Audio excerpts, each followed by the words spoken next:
first thing is to do an application form. And sometimes the application form is fundamental because it's very kind of complicated, sophisticated, and you have to write it well. And sometimes next to the application form there's a talent screener, which is again a good piece of writing. So this is the first stage. Then you go on the preselection test. The preselection test, there are 4 or 6 sometimes, and the preselection tests are reasoning. So we are talking about verbal reasoning, numerical reasoning, abstract reasoning, situational judgment.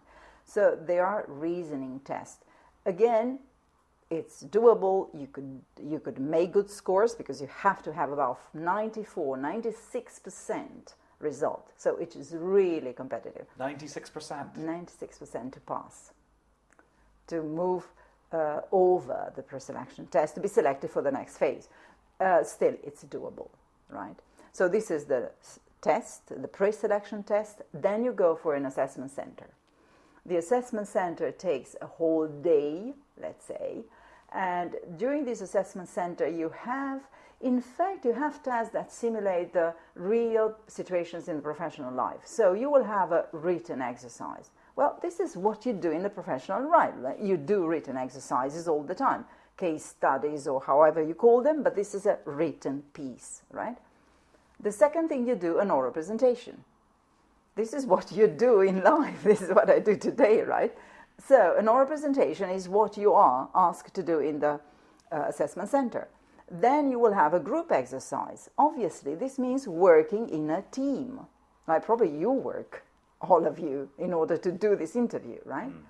And then the fourth thing is a structured interview, which is an interview where you will talk about why do you apply, why you are the good candidate, what are your strengths, what are your weaknesses, failures, successes, going through your professional life in order to support the argument that you are a good candidate. So once you have done the assessment center, then you are on the reserve list. And hopefully you will be chosen. But doesn't mean that you will get the job, right? That means that you are invited to an interview. And then again, for this interview, you have to prepare. Obviously, you are not the only one selected from the reserve list, and you are not the only one invited. So it's another hurdle in your parcours du combattant. What does that mean? Parcours du combattant is the trajectory of the fighter.